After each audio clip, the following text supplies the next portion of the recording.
Bienvenidos todos a la nueva clase de Dr. Dean, su canal relacionado con las ciencias básicas del conocimiento médico, con aplicación clínica que pueden utilizar en su paciente en el futuro o en este momento. Pero lo que aprendimos la anterior vez, ¿no es cierto?, fue acerca de la embriología cardíaca y hablamos un poquito acerca de una mnemotecnia full útil para detectar un tipo de cardiopatías, que es la que están viendo aquí, ¿no es cierto?, que es la mnemotecnia de las 5 Ts, ¿ya? Entonces, para que recordemos, la mnemotecnia de las 5 Ts eran de las cardiopatías que causaban cianosis temprana. Sí, ¿se acuerdan que decíamos que puede haber dos escenarios generales cuando estoy frente a una cardiopatía congénita? O causa cianosis inmediatamente después del nacimiento o en la niñez temprana, o causa cianosis de manera tardía. Y se acuerdan que decíamos que para que haya cianosis tenía que suceder una especie de síndrome en cuanto a los cortocircuitos. ¿Se acuerdan cómo se llamaba ese síndrome? Pongan en el chat si se acuerdan cómo se llamaba ese síndrome que causaba la cianosis en una cardiopatía que tiene un cortocircuito en la edad adulta. ¿Ya? Vayan poniendo en el chat. Muy bien. Por aquí alguien me puso en privado la respuesta correcta. Los que quieran seguir tratando de responder, escriban en el chat. Exactamente. Muy bien. Muy bien, Fer. Entonces, el síndrome de Eisenmenger, ¿no es cierto? Cuando había que se revierte el cortocircuito, que originalmente era de izquierda a derecha, por hipertensión pulmonar y hipertrofia ventricular derecha, se revierte a derecha a izquierda. Y eso causaba cianosis tardía, policitemia y la acropaquia, los dedos de tambor, ¿no es cierto? Mientras que en los bebés que tienen una cardiopatía cianotizante, se caracterizan por tener cianosis temprana, lo que se conoce como los bebés azules. Y esas son las 5 Ts, ¿ok? Primera T, tronco arterioso persistente. Segunda T, transposición de los grandes vasos. Tercera T, atresia tricuspidia. Cuarta T, tetralogía de Fallot. Y quinta T, el retorno venoso pulmonar anómalo total, ¿ya? Vamos a discutir de cada una de estas y de otras patologías congénitas relevantes en la clase de hoy, ¿sí? Entonces, hasta aquí todos vamos bien. Ahora vamos a empezar, déjenme crear una nueva pizarra aquí. ¿Ya? Ahorita vamos a empezar hablando de las patologías, de las cardiopatías congénitas cianotizantes, ¿ok? Y entonces vamos a entender un poquito más de qué se trata cada una de estas 5 Ts, ¿ya? Entonces, vamos nuevamente acordándonos de las 5 Ts, y si queremos hablar de la primera T, ya. Si queremos hablar de la primera T, ¿cuál era esa primera T? ¿Quién se acuerda? Escribe en el chat, ¿cuál era la primera T de las 5 Ts de las cardiopatías cianotizantes? Pongan en el chat cuál era. Vamos a dibujar aquí un bebé azul para acordarnos que lo que vamos a hablar ahorita es cardiopatía cianotizante. Muy bien, entonces la primera T, así número 1, también es por un vasote, sí, es un vaso gigantesco que se conoce como el tronco arterioso persistente. Tronco arterioso persistente. ¿Qué es esto del tronco arterioso persistente? ¿Ya? A ver, entonces normalmente nosotros vamos a dibujar aquí solo los ventrículos, ¿ya? Ustedes saben que tenemos dos ventrículos, ¿no es cierto? Derecho e izquierdo. Ustedes saben que de cada uno de esos, del derecho sale la arteria pulmonar y del izquierdo sale la aorta, ¿no es cierto? Pero lo que tenemos que acordarnos es que durante el desarrollo embrionario, estos dos se originan de un solo tubo común que está siendo conectado con los dos ventrículos, y este solo tubo común se conoce como el tronco arterioso, ¿ya?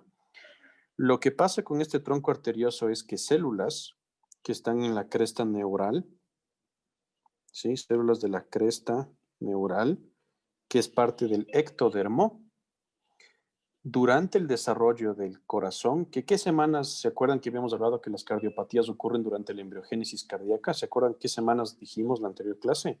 Y si es que no estuvieron, si saben más o menos alrededor de qué semanas sucede la formación cardíaca. Pero durante esas semanas, pongan en el chat los que sepan, estas células empiezan a migrar, muy bien, semana 3 a la 8.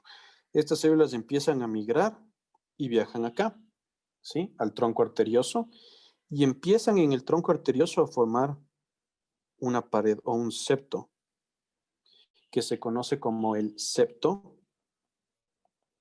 aórtico pulmonar. ¿Sí? El septo aórtico pulmonar. Y entonces, fíjense lo que hace este septo aórtico pulmonar. Este septo aórtico pulmonar entonces le separa, ¿cierto? Al ventrículo derecho, ventrículo izquierdo está aquí. Separa entonces a la arteria que sale del ventrículo derecho,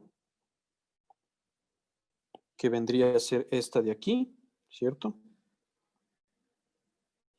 De la arteria que sale del ventrículo izquierdo, que vendría a ser esta de aquí, ¿ya? Logra separarle el tronco arterioso. Entonces, ¿qué es el tronco arterioso persistente? Es cuando esto que acabamos de aprender ahorita, ¿sí? Todo esto que acabamos de aprender ahorita no sucede. No migran las células de la cresta neural y por ende no se puede formar apropiadamente un septo aórtico pulmonar y por ende el tronco arterioso, que normalmente debería dividirse en aorta y arteria pulmonar, se queda como un tronco arterioso, ¿sí? Entonces les pregunto, aquí en el ventrículo izquierdo, ¿el oxígeno es alto o bajo? Es decir, en el ventrículo izquierdo tenemos sangre oxigenada o desoxigenada. Pongan en el chat. ¿Oxígeno alto o bajo en el ventrículo izquierdo? Alto, ¿no es cierto? Es oxigenado. ¿Sí? Mientras que en el ventrículo derecho, en cambio, es desoxigenado. ¿Sí? Entonces, imagínense lo que pasa aquí. ¿Se dan cuenta?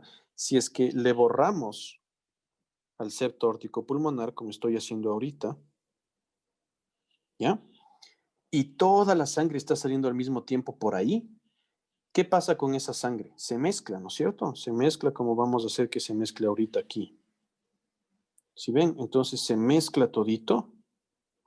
Se mezcla, se mezcla, se mezcla. Qué elegante, ya. Se mezcla todita esa sangre y de lo que tenía que ser oxigenada hacia el cuerpo, ahora se volvió con menos oxígeno, porque se mezcló con la desoxigenada. Y esto entonces, chicos, ¿en qué se traduce? ¿Qué va a pasar con el bebé ni bien nazca? Ese bebé que va a presentar. Ni bien nazca ese bebé que va a presentar. Pongan en el chat. Por la mezcla de estas sangres, que eso, facilito, ¿sí o qué? Ni bien nazca el pobre chamaco, cianosis, ¿sí? Por esta razón. ¿Listo? Eso es. Así de fácil es el tronco arterioso persistente. Sucede cianosis, ¿ya? Entonces, acuérdense que las cardiopatías congénitas verdaderamente son raras, no es muy frecuente, ocurren solamente aproximadamente en el 1% de los nacidos vivos, ¿sí? Y recuerden que son esporádicas, entonces esto verdaderamente que sea algo común no lo es, ¿ya? Pero eso no significa que no tenemos que saber, ¿sí?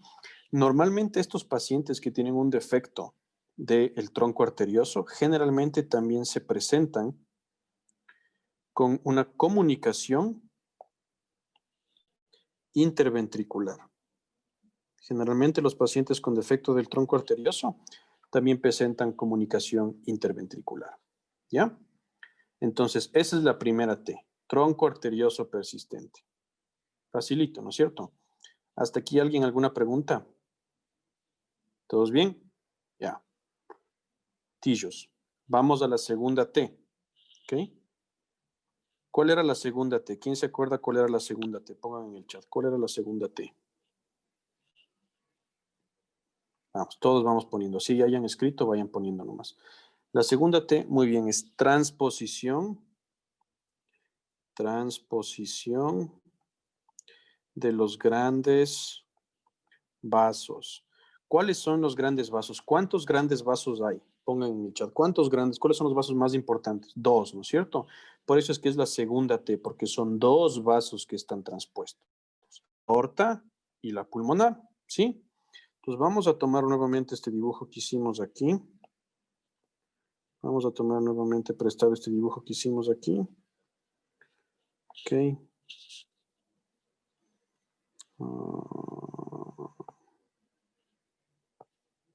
Uy, no. No quería hacer eso.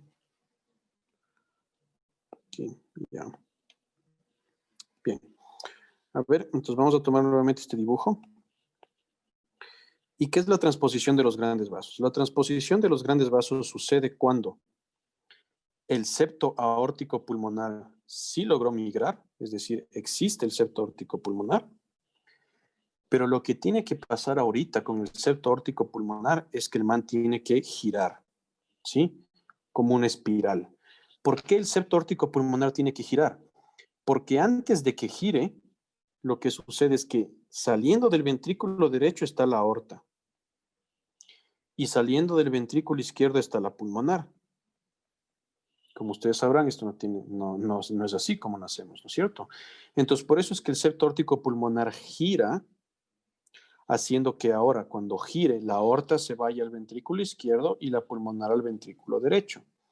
Y cuando este giro del septo aórtico pulmonar no sucede, aparece lo que es la transposición de los grandes vasos, ¿sí? Entonces, fíjense, ¿eso qué significaría? Viendo este gráfico, chicos, ¿eso qué significaría?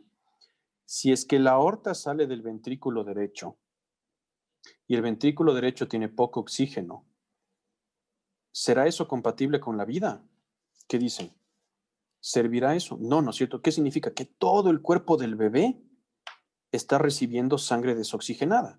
Entonces, ni bien ese bebé nazca, se moriría, ¿no es cierto? Ni bien ese bebé nazca, se moriría. Pero resulta que viven algunos bebés. ¿Cuáles son los bebés que viven? Ya, entonces, los bebés que viven, okay, este es el bebé que vivió. El bebé que vive se caracteriza porque tiene comunicaciones, ya sea una interventricular, como están viendo aquí, puede ser una comunicación interauricular, o puede ser la persistencia del conducto arterioso entre la aorta y la pulmonar. Es decir, cuando tienen un cortocircuito entre las dos circulaciones, ahí es cuando viven, porque eso les permite que aunque sea sangre oxigenada, vaya hacia el otro lado y pues pueda transmitirse un poquito de sangre que tiene algo de oxígeno versus nada de oxígeno. ¿Sí? Entonces, muy buena pregunta aquí. ¿Puede preverse esto mediante un ultrasonido antes de que nazca el bebé? Claro que sí, Analí.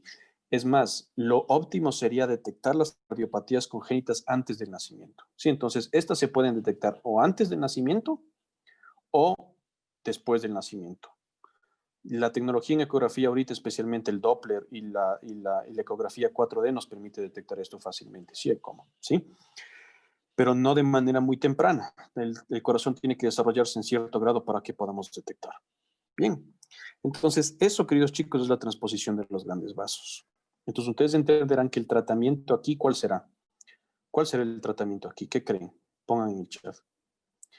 El tratamiento permanente sería que aquí alguien me respondió privado algo muy bueno, que ya voy a hablar, pero ¿cuál es el tratamiento privado, el tratamiento definitivo? Que los vasos regresen a su lugar. Es decir, estamos hablando de ¿qué hay que hacer? Cirugía, ¿cierto? Exactamente, cirugía. Entonces, hay que echarle su bisturí. ¿Ya? De ley hay que hacer cirugía en casi todas las cardiopatías congénitas. Pero va a ser raro en un hospital que ni bien salga el bebé ya tengas todo un equipo de cirujanos, ¿no es cierto? Porque no vivimos en Doctor House, en Grey's Anatomy, en Good Doctor, ni ninguna de las otras series médicas, vivimos en el mundo real. Entonces, ¿qué puedo hacer como médico? Como médico lo que puedo hacer es asegurarme de que el bebé mantenga abierto, ¿qué creen? ¿Qué puedo hacer que el bebé mantenga abierto, que ya de por sí debería tener por ser un bebé en su corazón? Que si es que se me cierra, se me muere, porque decimos que tiene que haber una... Uno podría ser el foramen oval, ¿no es cierto? Entonces, ¿puedo hacer que se mantenga abierto el foramen oval? ¿O puedo hacer que se mantenga abierto el conducto arterioso, especialmente el conducto arterioso, ¿no es cierto? ¿Y por qué se cierra el conducto arterioso? Porque cuando el bebé nace empieza a haber un aumento importante, sí, empieza a haber una disminución más bien importante de prostaglandinas. Entonces, lo que yo puedo hacer para mantener ese conducto arterioso abierto, que vamos a decir que esto es una pastilla, es administrarle al bebé prostaglandina E. La prostaglandina E mantiene abierto al conducto arterioso, permitiendo que exista esta comunicación, permitiendo que el guagua no se me muera, ¿sí? Y por ende permitiendo que se pueda operar después, ¿sí? Después refiriéndose a pocos días, no es que cuando tenga 5 años, sino medio inmediato, pero que no necesites que sea ahorita mismo, ¿ok? Eso es una alternativa. Prostaglandina E, ¿ok? Estos bebés se caracterizan por un hallazgo en imagen full interesante, ¿ya? Que digamos que aquí tenemos una placa de tórax, ¿ok? Aquí está un pulmón, aquí está otro pulmón.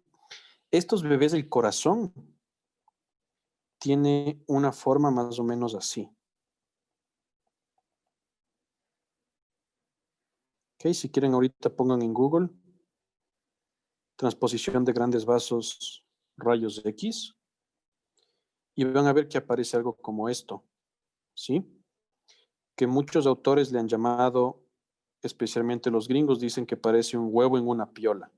¿Sí? Entonces, esta imagen se conoce como egg on a string. Ese es el hallazgo de imagen. ¿Por qué? Porque hay una dilatación de ambos ventrículos, entonces parece como un huevo, ¿sí? El corazón se vuelve ovalado como un huevo.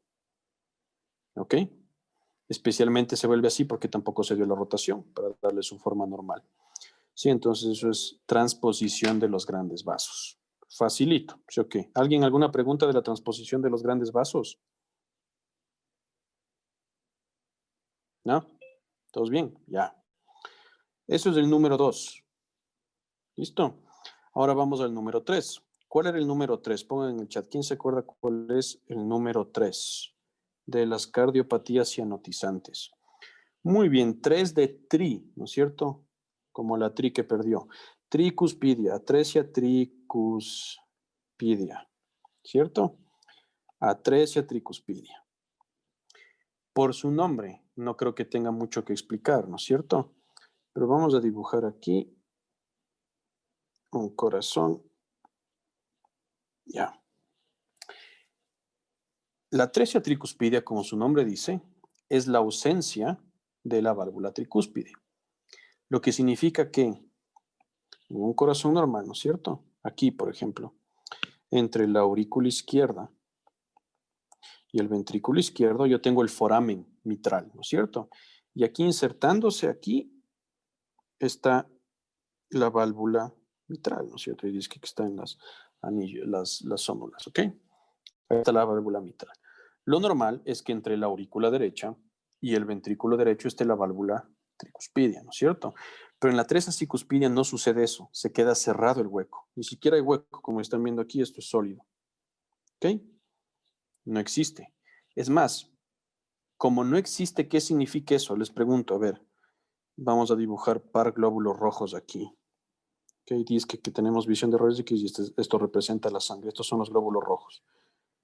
Ya, uno de ellos tiene bigote, el otro tiene unos ojotes y este está sacando la lengua. Todos esos son glóbulos rojos. ¿Ya? Entonces, les pregunto, ¿pueden pasar estos glóbulos rojos de la aurícula al ventrículo? Pongan sí o no. ¿Pueden hacer eso? No. Entonces, ¿se acuerdan ustedes en fisiología que había algo que se llama la ley de Frank-Starling, ¿cierto? Y esta ley de Frank-Starling por poco lo que les dice es, entre más se distiende el músculo miocárdico, es decir, entre más volumen hay, el corazón ¿qué hace? ¿Aumenta o disminuye su fuerza de contracción? ¿Qué hace el corazón cuando aumenta el volumen de sangre? Aumenta la fuerza de contracción, ¿cierto? Aumenta la fuerza de contracción. Entonces, ¿qué significa eso para un ventrículo que jamás en su vida ha recibido sangre? ¿Cómo va a estar ese ventrículo? ¿Será que va a estar normal? ¿Será que va a estar grande? ¿O qué va a estar? Va a estar debilucho, ¿no es cierto? Va a estar atrófico, como en las caricaturas cuando hay ese tipo que dice que es fuerte y cuando trata de hacer fuercita se le cae el brazo así como espagueti. Ese ventrículo es un enclenque. Sí, entonces la atresia tricuspidia se asocia a hipotrofia o inclusive aplasia o hipoplasia ventricular. Es decir, el ventrículo es una cosa enana por el hecho de que durante toda la vida fetal no estaba recibiendo sangre y no se contraía porque no servía de nada.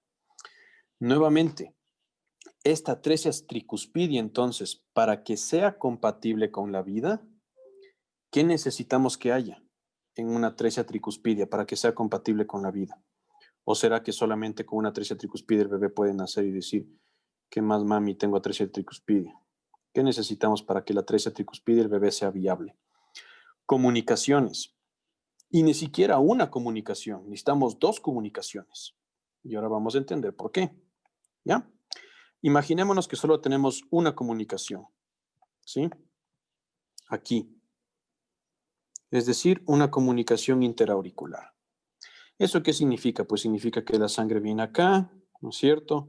Después se pasa acá, después se pasa acá y después se va al cuerpo, ¿sí? Ok, es que aquí está el cuerpo.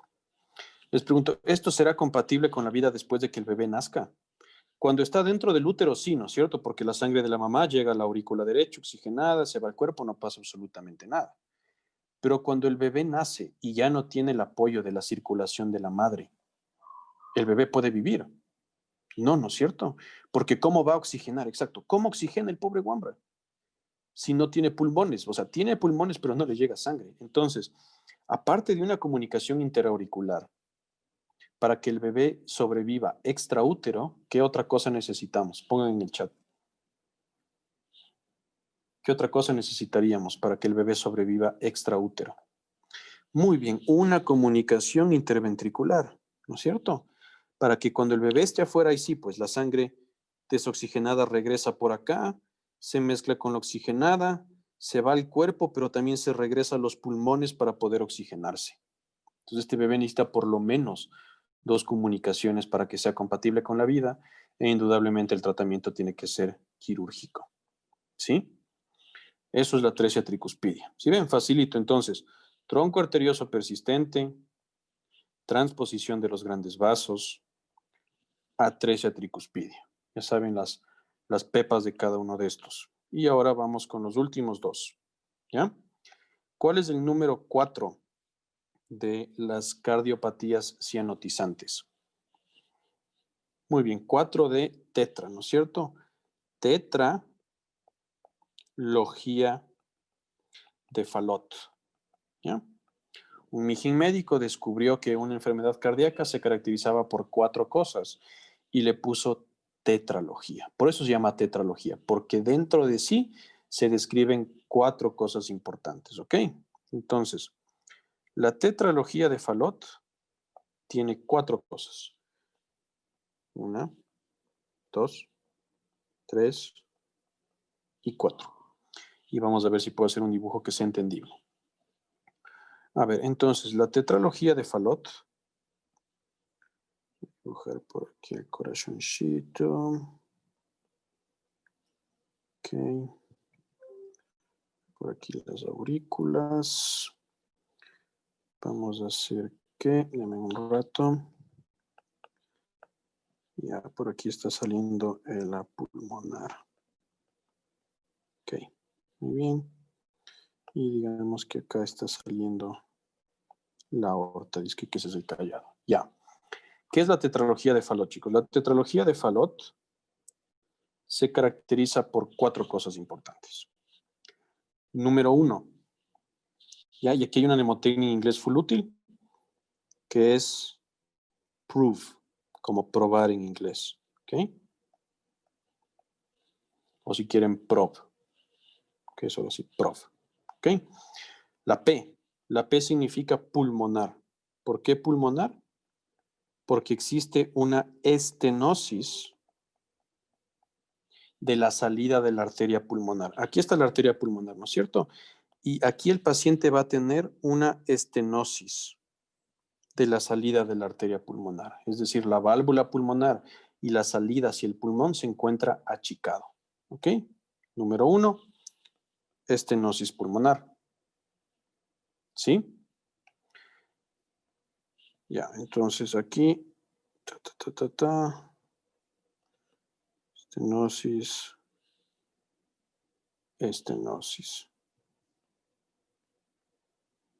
¿Ya? Número 2, la R. ¿Ok? La R significa un cortocircuito, R de right.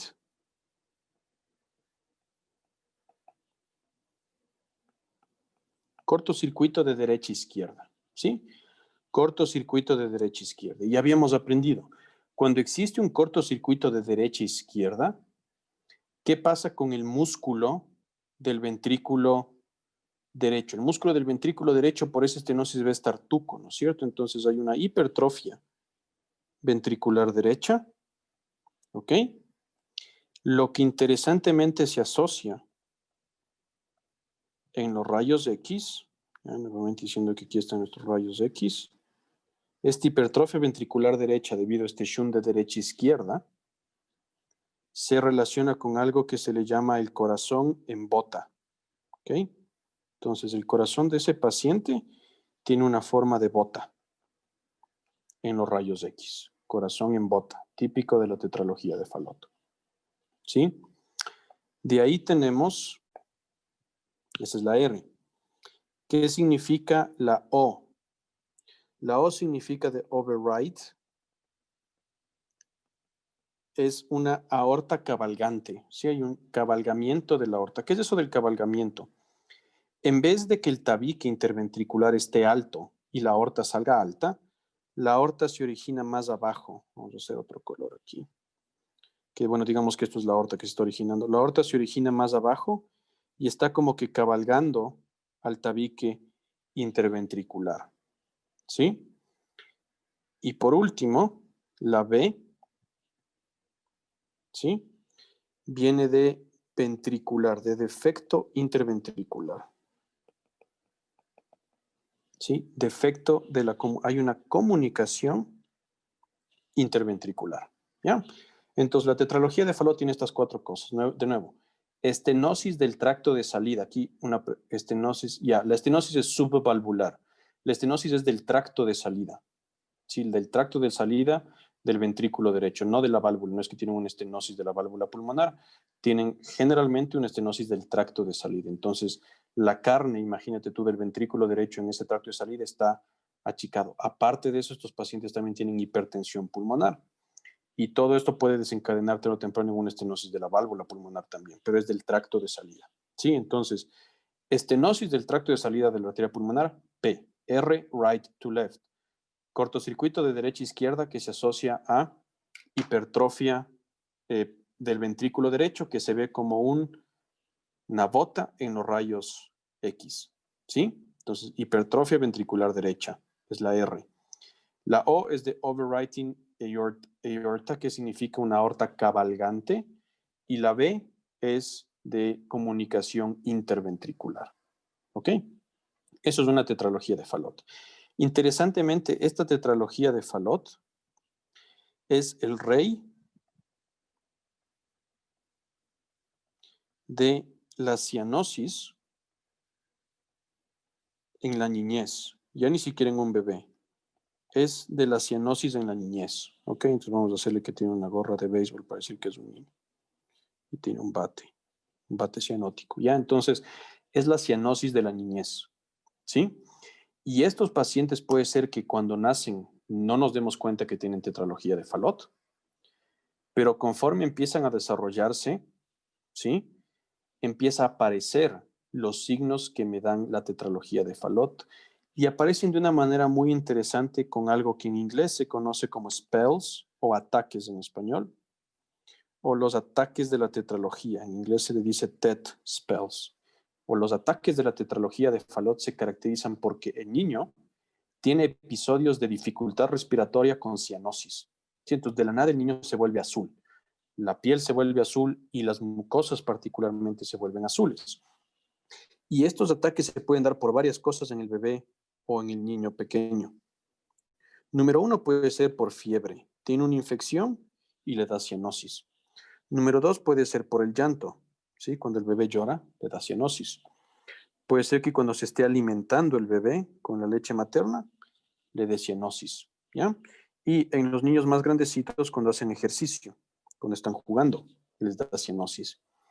Y estos niños, interesantemente, cuando les da cianosis, lo que ellos aprenden a hacer, que no sé si es que voy a poder dibujar bien esto, es colocarse de cuclillas, como traté de dibujar aquí. Sí, entonces trata de colocarse en cuclillas y el objetivo de que se coloque en cuclillas es lo siguiente. Cuando uno se coloca en cuclillas, aumenta la resistencia vascular periférica, ¿sí? Cuando uno se coloca en cuclillas, lo que hace es que los vasos sanguíneos de las extremidades se hagan más pequeños, lo que aumenta la resistencia vascular periférica, ¿sí? Lo que hace que la sangre que está fluyendo por la aorta, estas dos son la aorta, ¿no? Por si acaso es lo que está feo dibujado. La sangre que está fluyendo por la aorta, si es que hay aumento de la resistencia, ¿va a fluir más fácil o menos fácil? ¿Qué dicen? Pongan más o menos en el chat. Si es que hay aumento de los vasos sanguíneos, si es que están achicados las arterias, ¿la sangre que fluye por la aorta fluye más o fluye menos? Fluye menos, ¿no es cierto? Fluye mucho menos. Lo que significa que, si se acuerdan el ejemplo de la manguera, ¿cómo va a estar la presión en la aorta? ¿Va a estar alta o baja? Cuando hay resistencia vascular periférica aumentada. ¿Cómo va a estar esa presión? Alta. Si la presión en la aorta está alta, ¿cómo va a estar la presión en el ventrículo izquierdo? ¿Alta o baja? Alta. Y si la presión del ventrículo izquierdo está alta, ¿qué sucede? Logramos revertir el cortocircuito. Ya no es de derecha a izquierda, ahora se vuelve por un breve periodo de tiempo de izquierda a derecha, o evitamos que siga habiendo este cortocircuito, lo que permite que más sangre que está llegando aquí, más sangre aquí, no se vaya para acá, porque las presiones están altas, sino que se meta a los pulmones y el paciente puede oxigenar, lo que se traduce a una desaparición de la cianosis. Por eso se ponen en cuclillas, porque aumenta la resistencia vascular periférica, lo que permite que más sangre fluya a los pulmones en vez de irse de derecha a izquierda, lo que mejora la cianosis. ¿Sí? Entonces, en bebés, que les pongo un caso clínico, en un bebé que está llorando, ¿sí? Que está llorando y que se le pone azul, a pensar en tetralogía de Fallot. Si les preguntan en un caso clínico de un bebé que se pone azul cuando se alimenta, ¿en qué foco voy a poder detectar un soplo? Pues fácil, en el foco pulmonar, porque sabemos que se asocia a estenosis pulmonar. Por ende, voy a detectar de ley un foco sistólico en ese nivel, ¿sí? Un soplo sistólico en ese nivel, perdón. Eso es la tetralogía de Fallot, ¿sí? Bueno, bonito, barato. Bien. Y de ahí tenemos la quinta cardiopatía. ¿Cuál era la quinta cardiopatía? ¿Cuál era la quinta cardiopatía cientizante? Pongan en el chat. Si quieren pueden poner solo las siglas. Me imagino que se están demorando porque es una palabrota. Muy bien, es el retorno, ¿cierto? Retorno venoso de la arteria, retorno venoso. Ya aquí me trabé yo. Retorno venoso pulmonar, exacto, retorno venoso pulmonar anómalo total, ¿sí? El retorno venoso pulmonar anómalo total, ¿sí? ¿Por qué es el número 5? Porque sus siglas tienen 5 letras, ¿sí? Retorno venoso pulmonar anómalo total. ¿Qué es el retorno venoso pulmonar anómalo total? El retorno venoso pulmonar anómalo total es un retorno venoso pulmonar anómalo total, no cacho. Es cuando las venas pulmonares, en vez de desembocar en la aurícula izquierda, como normalmente deberían hacer, desembocan en un lugar completamente distinto. Pueden desembocar en la propia aurícula derecha, pueden desembocar en el ventrículo, pueden desembocar inclusive en la vena cava, ¿sí? O pueden desembocar en el seno coronario. En resumen, es cuando las venas pulmonares que deberían llevar, ¿qué tipo de sangre llevan las venas pulmonares, chicos? Pongan en el chat. ¿Oxigenada o desoxigenada? ¿Qué tipo de sangre? Oxigenada, ¿no es cierto? Es cuando las venas pulmonares, que normalmente llevan sangre oxigenada, en vez de desembocar en la aurícula izquierda, desembocan en el sistema cardíaco derecho. ¿Ya? Y al hacer eso, pues estamos fregados, ¿no es cierto? No sería compatible con la vida. Por ende, aquí también tiene que existir qué cosa para que sea compatible con la vida. ¿Qué cosa debería existir aquí para que sea compatible con la vida? Muy bien, debería haber una comunicación. Sí, puede ser interventricular como puede ser interauricular, no importa, pero debería haber una comunicación. ¿Sí? Entonces, obviamente, esto también se caracteriza por cianosis y también necesita una resolución quirúrgica después de que el bebé nazca. ¿Ok? Así es, así de fácil es esto. Es el retorno venoso pulmonar anómalo total. ¿Ok?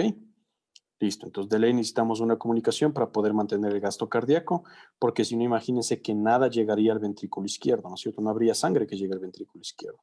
Por ende, una comunicación es súper necesaria. ¿Ya? Bien. Esas son las 5 cardiopatías cianotizantes, las que ustedes están viendo aquí. Entonces, hemos tenido tronco arterioso persistente por defecto de la migración de las células de la cresta neural, transposición de los grandes vasos por defecto de que las células de la cresta neural que formaron el tabique aórtico pulmonar no giran, hallazgo en imagen, huevo en una piola, atresia tricuspidia, defecto de la formación del agujero y de la válvula tricúspide, que necesita por lo menos, ¿cuántas comunicaciones era de que la atresia tricuspidia necesita? ¿Una o dos? ¿Cuántas? Dos. Necesita por lo menos 2 comunicaciones para que el bebé viva, ¿sí? Tetralogía de Fallot, que se caracteriza por sus 4 hallazgos. ¿Cuál era la mnemotecnia que utilizamos para acordarnos de los hallazgos de la tetralogía de Fallot? ¿Se acuerdan? Prove, ¿no es cierto? Que es P, pulmonar, R, right to left, o hipertrofia del ventrículo derecho más bien. O, overriding aorta, B, es comunicación interventricular, ¿no es cierto? Que se caracteriza por tener TED spells, que son las manifestaciones de cianosis cuando el paciente está haciendo algo, como alimentarse, comer, llorar, hacer ejercicio. ¿Y cuál era el hallazgo en radiografía de una tetralogía de Fallot? ¿Cuál es el hallazgo típico de una tetralogía de Fallot en radiografía? Pongan ahí, bota. Muy bien, el corazón en bota.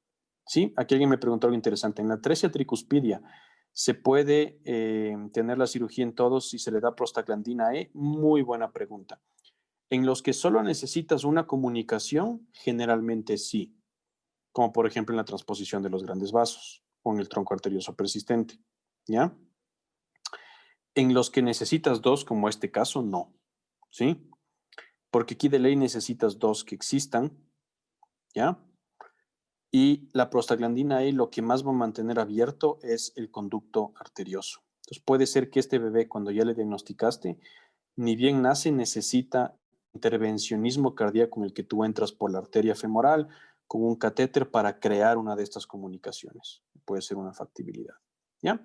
Y finalmente el retorno venoso pulmonar anómalo total, que es cuando las venas pulmonares drenan en vez de las cavidades izquierdas en las cavidades derechas. Igual necesita cirugía. ¿Ya? Esas son las cosas más simples que les puedo enseñar y facilito, que espero que todos me hayan entendido, de las cardiopatías congénitas, ¿ya?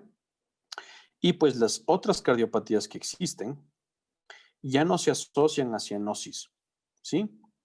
Sino que son las típicas y muchas de las que ya hemos hablado, ¿no es cierto? Entonces, dentro de las otras cardiopatías congénitas, pues tenemos la presencia de una comunicación interauricular, ¿cierto?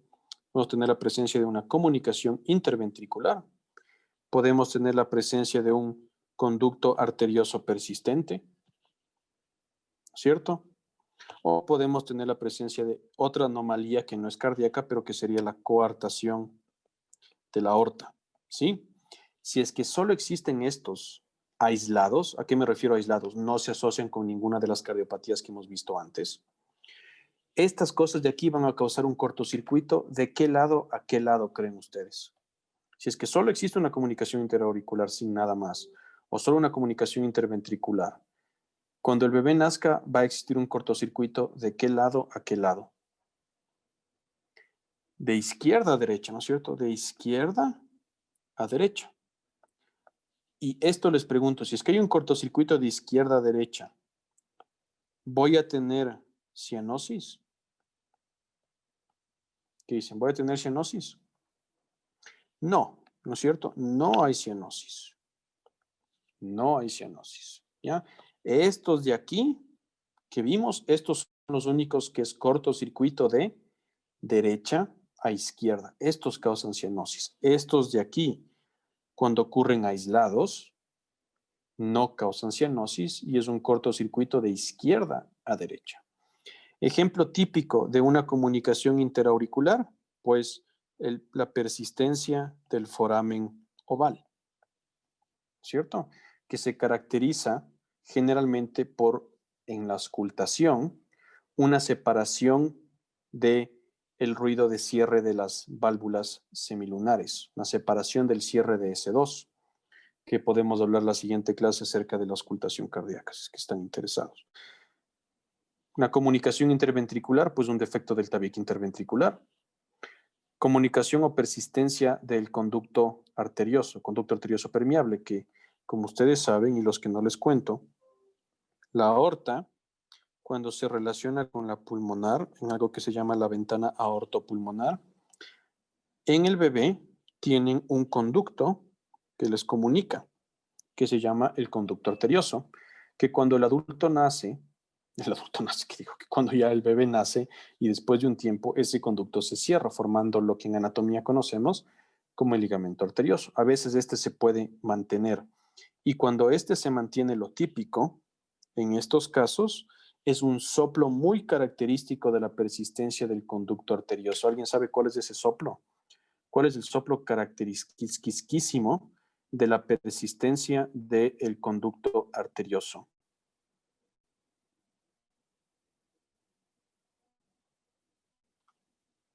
¿Alguien? ¿No? Muy bien, es lo que le conocemos como el soplo en maquinaria o ferrocarril, más o menos, ¿sí? Que suena como un tren sobre unas vías, algo así por el estilo. Obviamente no puedo simular muy bien, pero es eso, es un soplo en maquinaria, dice que esto es un tren. Parece más un camión, pero dice que eso es un tren. Eso es lo típico de la persistencia del conducto arterioso. Y por último, la coartación de la aorta, que no es una cardiopatía congénita como tal, pero que tiene que ver con el corazoncito, es cuando la aorta, que le vamos a dibujar aquí, vamos a ponerle sus 3 ramas primeras del cayado, ¿ya? Así normalmente es la aorta, ¿no es cierto? ¿Qué es la coartación aórtica? La coartación aórtica generalmente es una estenosis que se achica la luz en la parte en que la aorta, el cayado de la aorta se transforma en la aorta descendente, ¿sí? Eso se conoce como coartación de la aorta.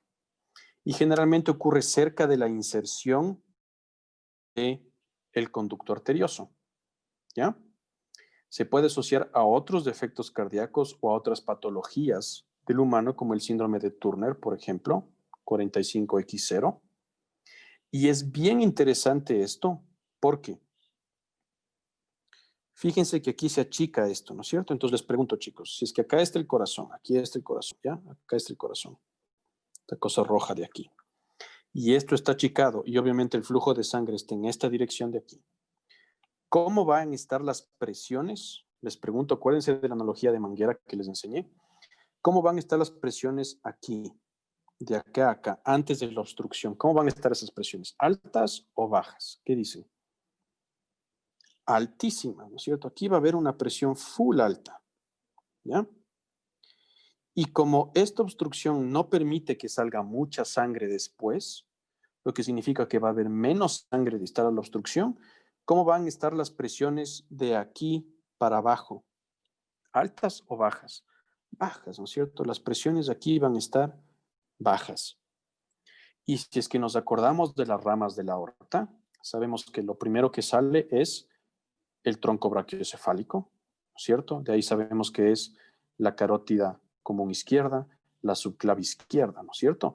En general, estas van a llevar la sangre al cerebro, a la cabeza y a las extremidades. Entonces, cuando a un paciente con coartación aórtica le mides la presión arterial, ¿sí? Cuando a un paciente con coartación aórtica le mides la presión arterial en el brazo, ¿cómo va a estar esa presión arterial, creen ustedes? ¿Alta o baja? ¿Va a tener hipertensión o no? En el brazo, verán, pensarán bien. Si es que le estoy midiendo la presión arterial en el brazo, ¿cómo va a estar? Vuelvan a ver el dibujo de aquí. ¿Cómo estaba toda esa presión en ramas? Alta, va a estar altísima. La presión arterial en el brazo va a estar altísima, ¿sí? Fíjense en este gráfico de aquí, acá. ¿Cómo decíamos que estaban las presiones antes de la obstrucción? Altas. ¿Qué arteria irriga el brazo? Pues las que provienen de la subclavia, ¿no es cierto? Las que provienen de la subclavia.